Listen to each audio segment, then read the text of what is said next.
우리가 오늘 본문에서 본문이 바로 이제 또 족보를 함께 읽었습니다.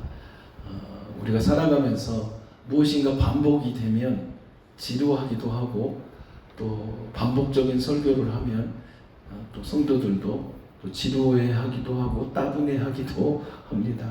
근데 반복이라는 건 굉장히 중요한 겁니다. 반복.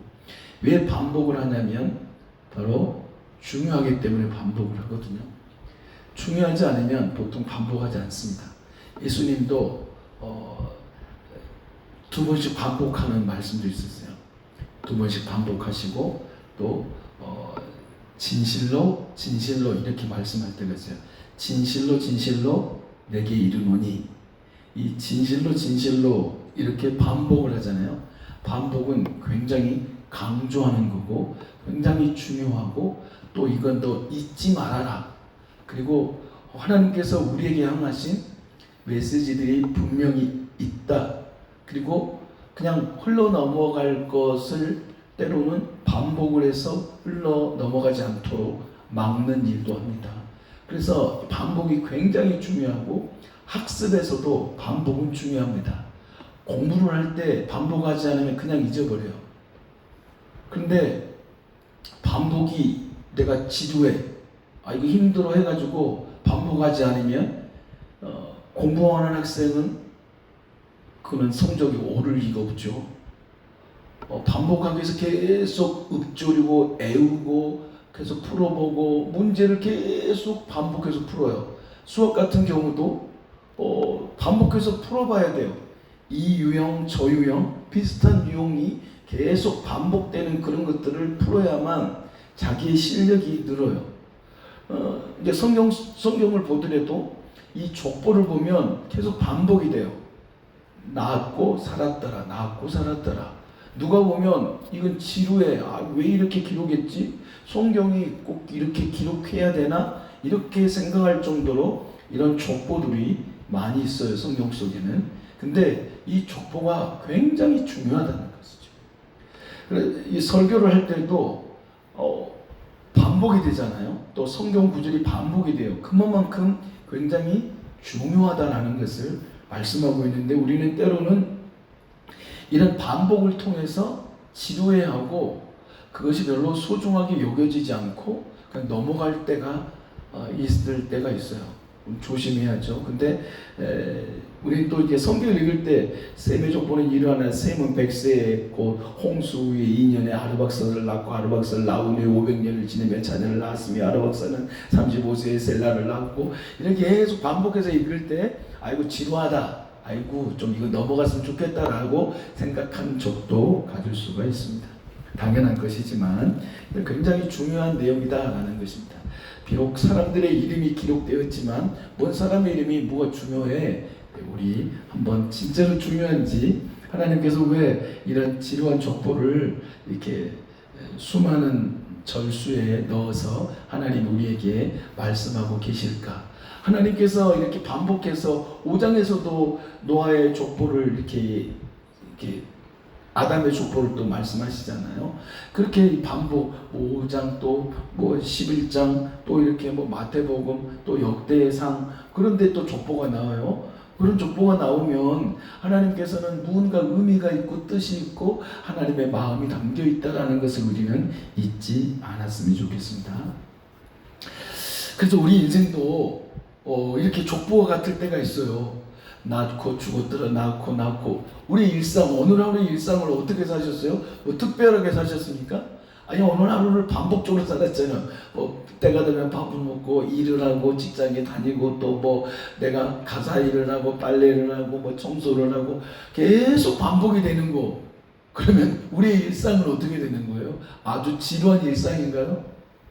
아니면은 또 이제 자녀를 학교에 보내고 또 퇴근해서 잠들고 주말이 되면 밀린 일들을 하고 청소를 하고 빨래를 하고 또 주일에는 교회 나서 예배를 드리고 또 수요일이 되면 예배를 드리고 금요일이 되면 기도일을 하고 뭐 새벽 기도가 되면 그때 또 기도하고 계속 반복이 되잖아요. 쉴 수 없이 반복이 되는 우리의 삶을 보면서 야 이게 뭔 삶이냐라고 생각할 수도 있다라는 것이죠. 그러지 않겠어요? 이 족보가 반복이 되면서 낳고 누구를 낳고 이렇게 하면서 반복이 되는데, 이 반복된 것처럼 우리의 삶이 여전히 지금 어제나 오늘이나 일상의 삶이 거의 비슷한 패턴으로 돌아가고 있다는 것이죠. 그러면 이 평범한 우리의 삶이 헛된 삶이냐? 그렇게 물어봐도 되잖아요. 아니 왜 이 족보를 뭐 아르박사, 셀라, 에벨, 펠렉 이렇게 이름이 어려운 이름들을 기록을 해가지고 성경을 읽게 할까? 그러면 이 성경이 별 의미가 없느냐? 아니 그러면 우리의 삶을 한번 물어요. 오늘 하루의 삶, 아침에 일어나서 뭐 세수하고 씻고 반복되는 그 삶을 돌이켜보면서 그러면 내 삶이 무의미한 삶이냐? 이렇게 또 물어볼 수도 있는 거예요. 그러니까 하나님께서 이렇게 족보를 기록하게 하신 이유는 분명히 놀라운 의미가 있고 그 속에 담겨진 하나님의 목적이 있고 뜻이 있다는 것이죠. 우리의 삶 속에서도 어제와 똑같은 일상을 오늘도 살았지만 내일 또 똑같은 일상을 살 수가 있어요. 그러면은 그 일상이 헛된 거냐? 그래서 한번 우리가 생각해 보자는 것이죠. 그래서 이 놀라운 하나님의 비밀을 함께 찾아가 봤으면 좋겠습니다. 이 바벨탑에 쌓고 어떤 일이 벌어졌습니까? 바벨탑 사건이 인간의 어떤 그 명예와 인간의 힘을 드러내기 위해서 바벨탑을 쌓단 말이죠. 그래서 저 하늘 꼭대기까지 한번 쌓아 올라보자 해가지고 인간의 노력이 나와 있습니다. 인간의 노력이 얼마나 참 대단했어요. 그래서 막 얼마나 높이 쌓겠어요. 막 뭐 이전에 한번 지난주도 한번 말씀드렸지만 빌딩을 쌓을 때 지금은 막 몇백 미터 막 뭐 500m가 넘는 그런 탑들을 지금 뭐 빌딩 아파트를 짓고 있잖아요. 그래서 그 바벨탑 사건에 보면 11장 4절에 보면 자 성읍과 탑을 건설하여 그 탑 꼭대기를 하늘에 닿게 하여 그 당시에는 하늘을 무엇으로 의미하냐면 하나님이 계시는 그러한 곳으로 하늘은 신이 있는 곳라고 많이 표현을 하거든요. 알고 있어요. 하늘은 그분의 것. 근데 인간이 어떻게 했어요? 탑을 쌓고 어떻게 성과 탑을 건설하는데 탑 꼭대기를 어디에 닿아요? 하늘에 닿자. 하늘에. 하나님을 도전하는 것이죠. 신을 향한 도전입니다. 도전. 엄청난 교만이에요. 삶은 그러면서 자기의 이름을 낸다는 거예요. 우리의 이름을 내자. 그리고 지면에서 우리 흩어지지 말고 뭉쳐서 살자. 우리의 힘으로 살아보자. 이제는 신이 우리를 어떻게 뭐 하든지 우리 힘으로 성읍을 쌓고 탑을 쌓아서 우리가 그 신이 어떠한 우리에게 뭐 홍수로 이제 멸하셨잖아요. 그래서 그런 부분들을 한번 대응하는 것 아니겠어요? 대응하는 하나의 방법으로 그들이 생각했을 거예요. 스스로 구원할 수 있다고 믿는 것이죠. 하늘 꼭대기까지 닿겠다. 엄청난 교만함이죠. 인간의 교만함이에요. 이름을 내자. 거대한 야망을 가지고 그들이 탑을 쌓기 시작한 것이죠. 결국은 하나님은 그들의 교만을 흩어버리십니다. 무너뜨리시죠. 하나님은 교만한 사람을 물리치시고 겸손한 자에게 은혜를 주신다고 말씀하고 있습니다. 그래서 결국은 그들이 쌓아올린 화려한 탑은 결국은 폐허가 되고 말았어요. 하나님이 그 탑을 허무신 것이죠. 그들의 영광은 무너져 버렸어요. 그들의 노력은 실패로 끝나버렸어요. 인간의 허무함을 드러내고 있는 거예요. 아무리 인간이 노력을 해도 안 되는 것들이 얼마나 많은지. 그래서 우리 인간은 우리의 힘으로 살 수 없는 존재라는 것을 하나님께서 보여주고 있는 것이 바벨탑의 사건이라고 말할 수도 있습니다. 그러면서 이제 그 참담한 실패가 나왔잖아요, 인간의. 그래서 폐허가 됐어요. 그러니까 소망이 없잖아요. 그들의 소망은 뭐였어요? 인간의 소망은 하늘에 닿아보자, 우리의 이름을 내보자, 우리의 명예와 우리의 이름을 내고 한번 잘 살아보자라는 그런 목적에 의해서 했는데 그냥 순간에 무너지고 만 거예요. 그러면서 이제 조용한 족보가 흐르기 시작합니다. 어두운 그림자와 같잖아요. 어두운 그림자와 같아요. 이 족보 안에는 아주 슬프고 어두운 그림자가 깔려 있는 것을 또 볼 수가 있어요. 자, 한번 봐볼게요. 셈의 족보는 이러하니라 하면서 아르박삿을 나온 후에 몇 년을 지냈다고요?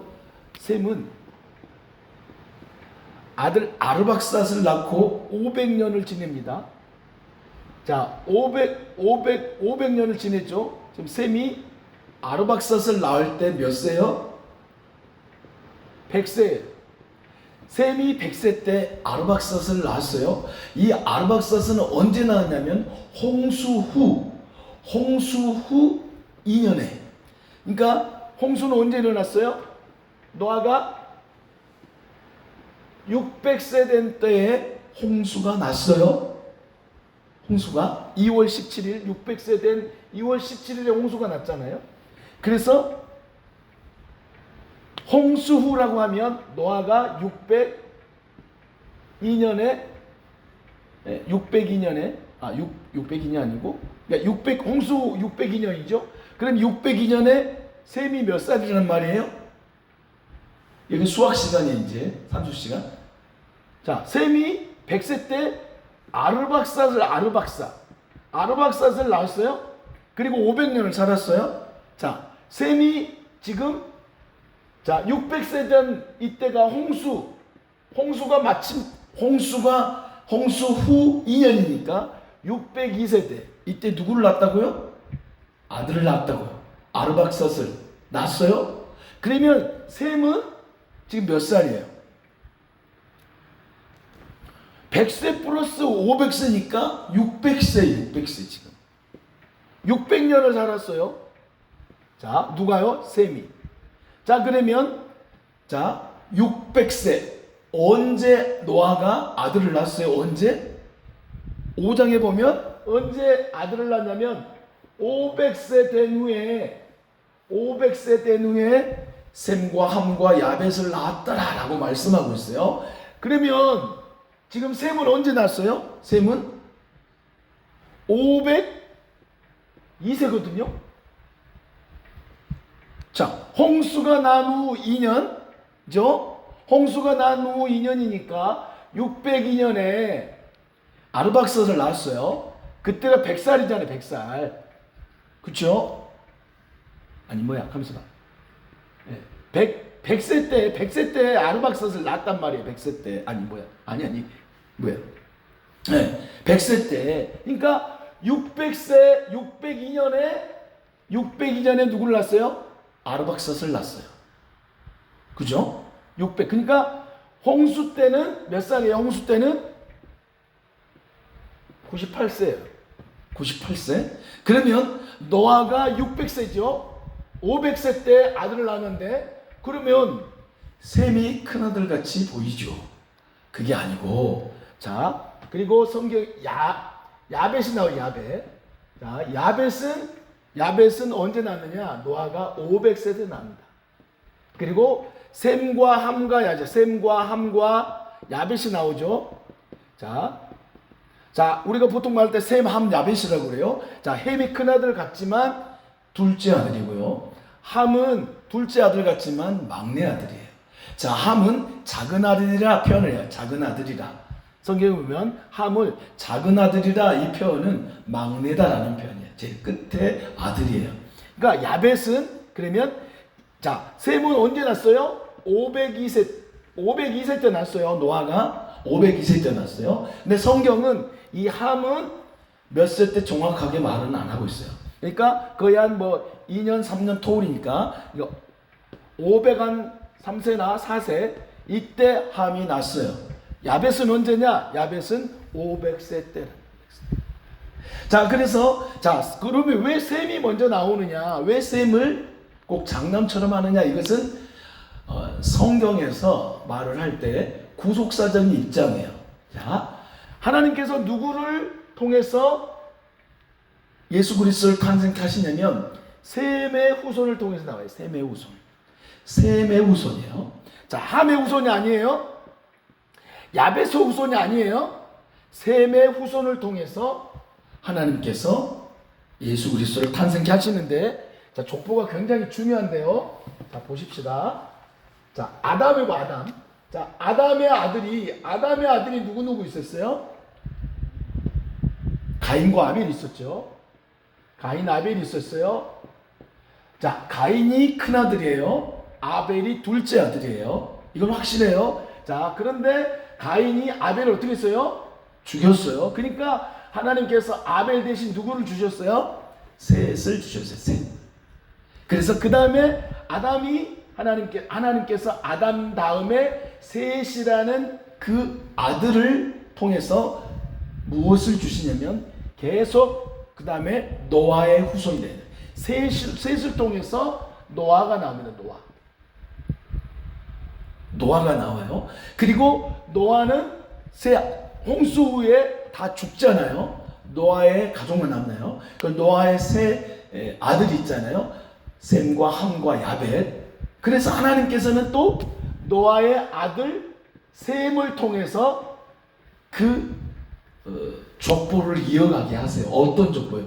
예수 그리스도를 이 땅에 보내시는 족보의 징검다리로 놔주셔요. 셈과 함과 야벳 중에 누구요? 셈을 말이죠. 셈. 그래서 오늘 창세기 11장 10절에 보니까 셈의 족보는 이러하니라 이렇게 말씀하면서 26절에 보면 데라는 70세에 아브람과 나홀과 하란을 낳았더라. 자, 그러면서 누구의 이름이 나와요? 아브람이 나와요. 아브람. 여기서는 아브람이지만 다음에는 이제 하나님께서 이름을 바꾸십니다.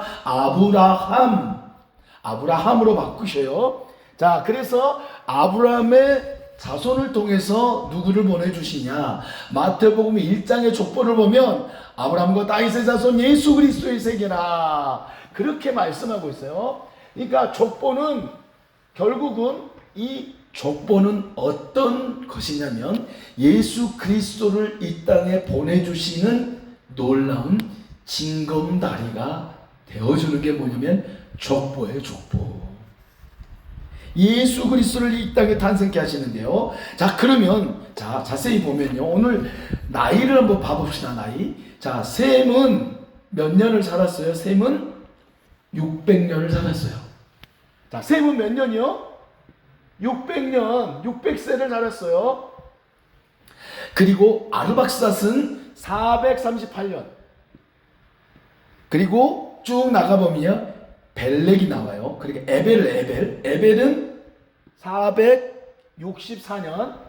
자, 여기서 중요한 것이 나와요. 자, 에벨 다음에 누구예요? 벨렉이 나와요. 벨렉. 자, 벨렉이 나와요. 벨렉. 자, 셈의 족보, 셈의 후손 가운데 이제 벨렉이 나오는데 그 위에 자, 창세기 10장으로 가보면 셈의 후손이 나와요. 셈의 후손. 10장 21절이 셈의 후손이 나오거든요. 그러면 25절에 보면요. 에벨은 두 아들을 낳고 하나의 이름은 벨렉이라 하였으니 그때에 세상이 어떻게 됐다고요? 나뉘었으며. 자, 벨렉 때 어떤 사건이 일어난다고요? 바벨탑의 사건이 일어나요. 어느 때? 벨렉 때. 벨렉. 자, 에벨의 아들 벨렉 때 뭔 일이 일어났어요? 바벨탑을 쌓는 일이 일어났어요. 그러니까 하나님께서 벨렉 때 어떻게 하셔요? 언어를 혼잡하게 하셔요. 흩어지게 하시는 거예요. 자, 그러면 자, 벨렉의 나이는 얼마냐? 자, 보세요. 벨렉의 나이는 보니까 30세에 루를 낳고 209년을 지냈다. 209년 더하기 34니까 239년이다. 자, 에벨은 464세를 살았어요. 그런데 벨렉은 몇 세를 살았어요? 239세. 루도 239세예요. 그리고 쭉 내려가니까 나홀, 그러니까 아브라함의 할아버지 나홀은 148년을 살고 죽었어. 그리고 데라를 낳은 후 100군을 지내서 148년. 어떻게 갑자기 어떤 일이 벌어져요? 나이가, 수명이 완전히 팍 줄어버려요. 노아의 때는 누가 제일 오래 살았어요? 무두셀라 969세. 그러니까 아담의 후손은 노아 전까지 어마어마하게 살았어요. 900세, 막 912세, 그리고 막 어떤 몇 살까지 합니까? 막 910세, 905세, 962세. 야렛은 962세를 살았고요. 마할랄레는 895세를 살았어요. 엄청난 천살이 가까운 삶을 살았죠. 그런데 그러면서 노아의 후손 이로 어떻게 해요? 점점 나이가, 수명이 짧아지기 시작해요. 그런데 어느 때 완전히 수명이 짧아지냐면 이 벨렉 때, 그러니까 바벨탑 사건 때 하나님께서 그들의 인생의 수명을 완전히 팍 줄어들어요. 놀랍잖아요. 우리의 인생의 허무함을 드러내는 거예요. 인간이 아무리 노력을 해도 우리 인간은 영원히 살 수 있는 존재가 아니에요. 흙으로 왔다가 흙으로 가는 우리 인생이 바로 우리 인생이에요. 흙으로 가려는 우리 인생이 무슨 소망이 있겠어요? 그래서 이 벨렉 때 바벨탑 사건이 일어나서 결국은 인간의 수명이 완전히 줄어들고 결국 그 데라와 나홀과 같은 그때 완전히 148세로 딱 줄어들어 버리는 것을 볼 수가 있어요. 이것은 뭐냐면 우리 인간의 한계가 확실하다. 우리 인간의 힘으로는 살아갈 수 있는 우리의 삶이 아니라는 것이 분명히 보여주는 거예요. 내 마음대로 할 수 있는 것이 아닌 것이 바로 우리 인생이라는 것을 보여주고 있는 거예요. 아무리 벨렉 때 노력했잖아요. 막 흩어지짐을 면하고 잘 살아보자, 우리가 뭉쳐서 살아보자. 벨렉 때 그런 일이 일어났어요. 근데 됐어요, 안 됐어요? 안 되는 거예요. 인간이 아무리 노력을 해도 인간의 힘으로는 우리 인간의 연수도 어떻게 할 수 없는 인생인 거예요. 태어나는 것은 순서가 있지만 죽는 것이 순서가 없는 거예요. 그건 뭐냐면 우리 인간의 힘으로는 우리 인생을 살아갈 수 없다라는 확실한 증거가 뭐냐면 벨렉 때 완전히 인간의 수명이 완전히 줄어들고, 그리고 그 벨렉 때뿐만 아니라 나홀 때는 수룩 때, 그리고 그 다음에 나홀 때는 완전히 팍 줄어도 148세 절반가량이 막 줄어들고 팍팍팍 줄어드는 거예요. 그러니까 벨렉 때 239세니까 나올 때는 그러니까 4대째 완전히 절반으로, 거의 절반과 같이 절반 수준에 줄어드는 거예요. 우리 인간의 허무함, 우리 인간의 노력으로는 우리 인생을 멋지게 살고 싶지만 살 수 없는 인생이라는 것을 보여주는 거예요. 이제 죽음의 권세가 인간의 삶을 점점 강하게 옥죄어 오는 것이죠. 그러면서 하나님은 이 죽음에 대한, 오래 살면 그래도 좀 더 낫잖아요. 천사를 산다고, 천사라고 백사라고 비교가 안 되는 거예요. 어마어마한 차이죠. 1000년을 산다고 생각해봐요. 와, 비교가 안 되지. 백사라고. 지금 100살을 살면 와, 장수했다, 오래 살았다. 아니 90세만 살아도 야, 나 장수했네요, 이렇게 말을 해요. 근데 1000살을 살았다면 어떻게 하겠어요? 그러면 하나님께서 이렇게 우리 인간에게 그 수명을 점점 줄어들게 하신 이유가 뭘까요? 너희 인간의 힘으로는 살아갈 존재가 아니야. 그리고 하나님께서는 또 우리에게 뭘 주실까요? 이 땅에서 100년 살다가 영원히 사는 것하고 이 땅에서 1000년 살다가 죽어서 영원히 사는 것하고 어떤 게 더 좋겠어요? 이 땅에 조금 살다가 영원한 천국에 사는 게 더 좋지요. 이 땅에서 천년의 삶을 사는 것보다 이 땅에 100년을 살고 영원한 천국에 사는 것이 더 행복하다는 거예요. 이런 역으로 생각하면 하나님께서 우리 인간을 얼마나 사랑하시는가를 또 볼 수가 있어요. 그렇잖아요. 놀라운 거 아닌가요? 천년 살면 좋겠어. 이 땅에 살면서 우리는 천년 살면 좋겠다라고 생각하는 사람이 얼마나 많겠어요. 그런데 하나님 우리에게 100년을 살면 오래 산다고 생각할 정도의 이런 수명을 주셨다라는 것도 감사할 일이죠. 100년 후에 천국에서 영원히 사니까 얼마나 행복한 일입니까? 야, 절망인 것 같지만 그러나 그 속에는 소망이 있어요. 결국 그 소망의 길을 하나님께서 주셨는데 뭐예요? 예수 그리스도를 탄생케 하는 놀라운 역사를 하나님께서 행하시잖아요. 인간의 미래는 이렇게 허무한 것 같고 절망적인 것 같지만 하나님께서 개입하시면 그 절망의 현장이 낙심의 현장이 소망의 현장이 되고 영원한 영생의 그 역사로 우리를 뒤바꿔 주시는 하나님의 놀라운 사랑이 이 속에 담겨 있다라는 것입니다. 결국 예수 그리스도예요. 예수 그리스도. 그런 폐허 속에서 길을 내시는 하나님이에요. 그래서 이사야 43장 19절에 보면 하나님은 보라 내가 새 일을 행하리니 이제 나타낼 것이라 너희가 그것을 알지 못하겠느냐? 하나님 어떻게 하신다고요? 반드시 내가 광야에 길을 내시고 사막에 강을 내리니 광야에 길을 내시고 사막에 강을 내신다는 거예요. 광야와 사막은 소망이 없는 절망의 땅이에요. 근데 하나님께서 내가 반드시 길을 냈고 강을 내리신다. 강을 내신다는 것이죠.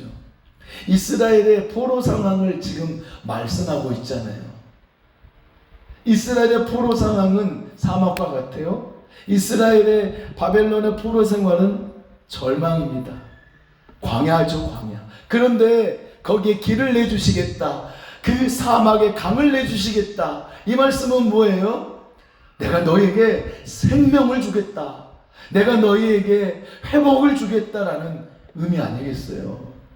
그것처럼 하나님은요, 이런 폐허와 절망 속에서 하나님은 길을 내시는 하나님이세요. 바벨탑을 쌓았어요. 화려한 이름을 역사에 남기려고 했습니다. 그들은 화려한 이름을 남기려고 했겠죠.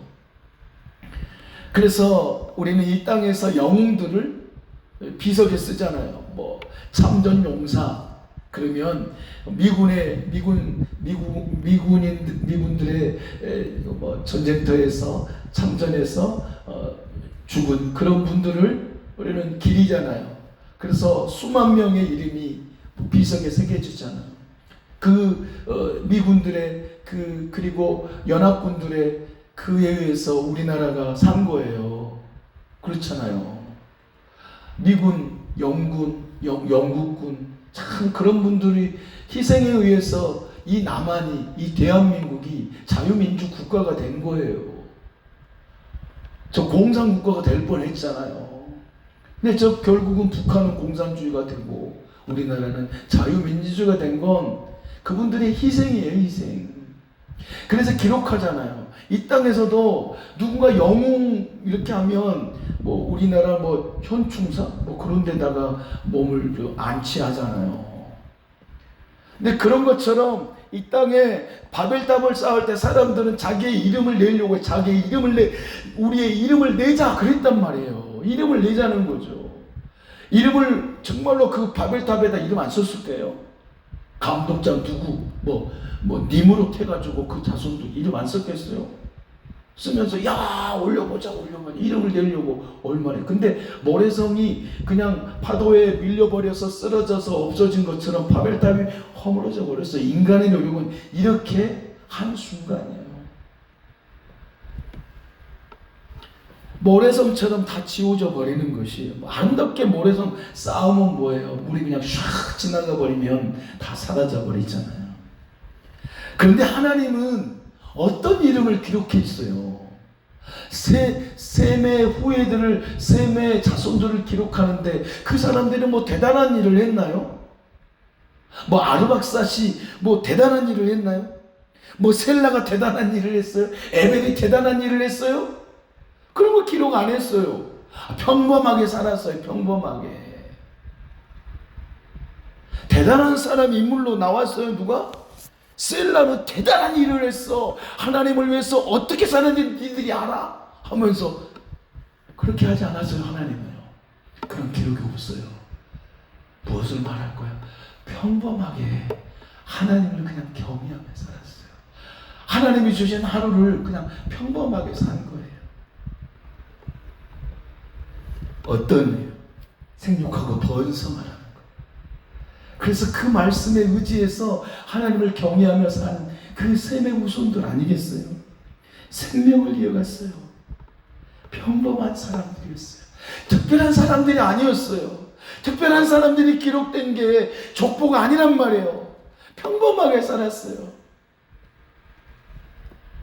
그러면서 그 평범한 사람들 속에 결국 대단한 70세 아브라함과 나홀과 하란을 낳았더라.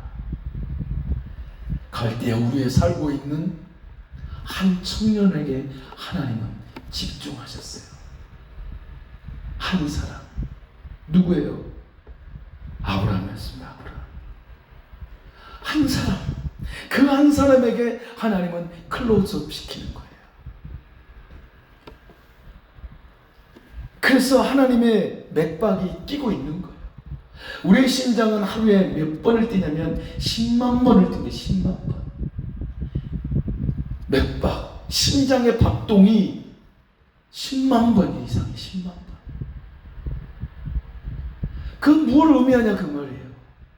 오늘도 지금도 우리의 심장은 뛰고 있어요. 심장이 박동하고 있는 거예요. 누구의 손에 의해서? 하나님의 손에 의해서. 우리 심장이 멈춰지지 않고 계속 뛰는 거예요. 다 똑같아요. 거의 대부분 살아있는 사람. 심장이 뛰듯이 하나님은 구원의 맥박을 계속 쿵쾅쿵쾅쿵쾅쿵쾅 뛰게 하셨어요. 셈의 후손을 통해서 말이죠.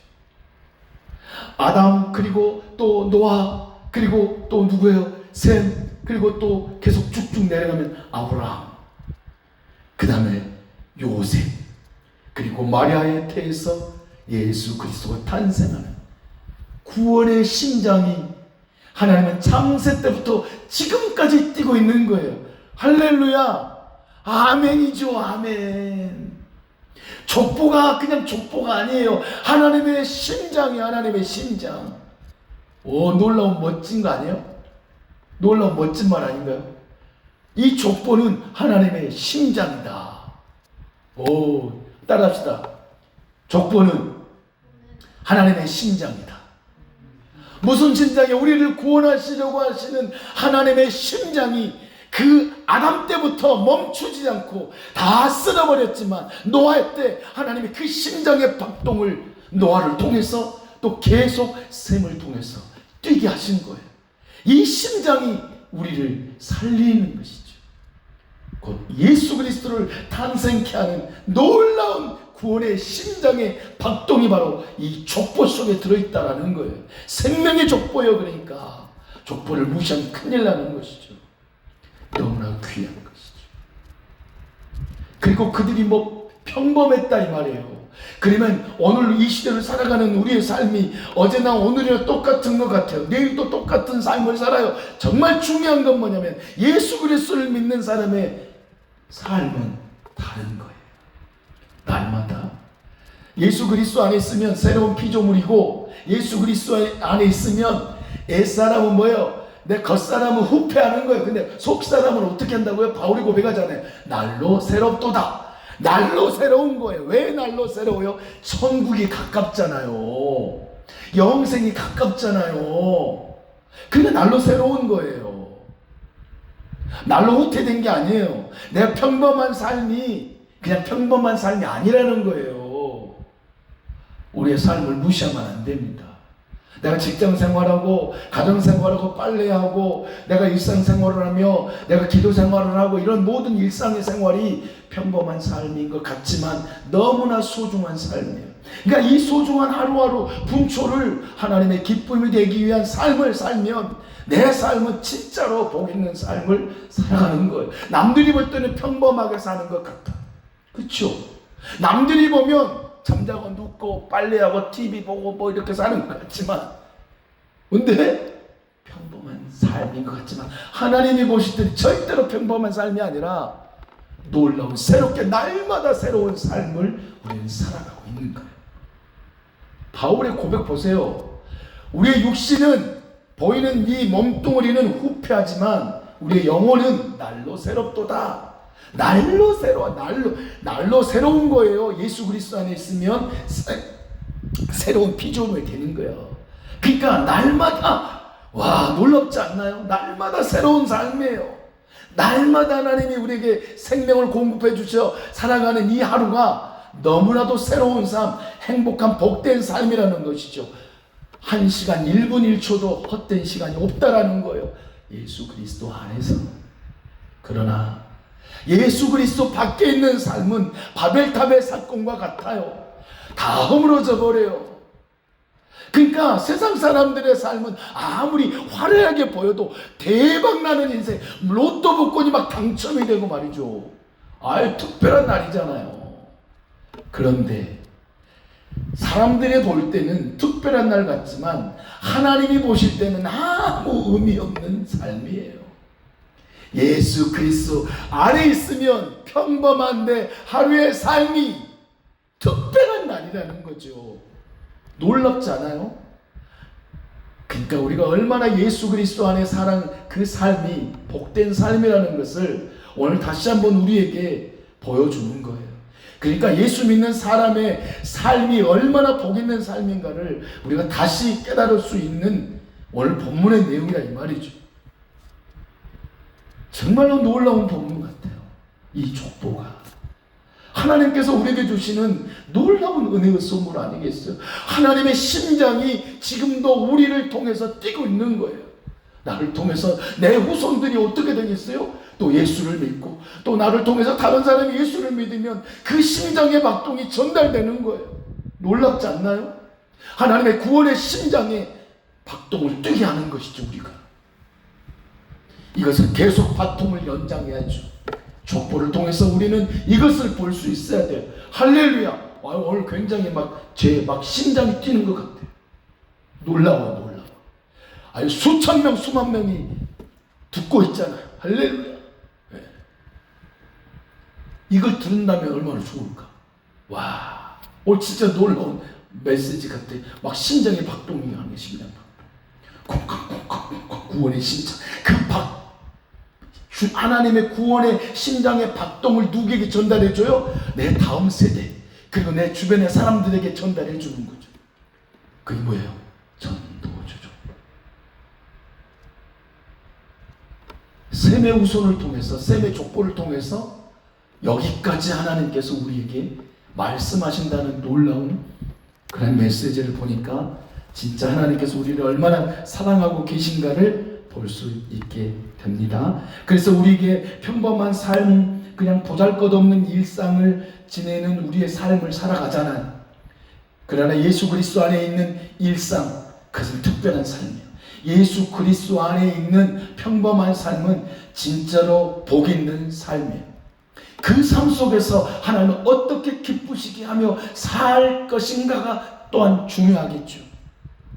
우리는 그 구원의 심장의 박동을 다른 사람에게 전달할 수 있는 것, 이것이 바로 하나님께서 오늘 셈의 족보를 통해서 우리에게 주시는 하나님의 메시지가 아닐까, 저는 그렇게 확신해. 정말 하나님의 구속사가 흘러가는 위대한 통로였습니다.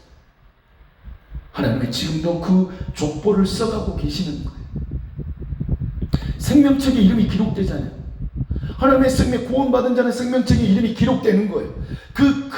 그 족보의 족보, 생명의 족보예요. 그러면 내가 다른 사람을 전도하면 그 생명책에 기록이 되잖아요.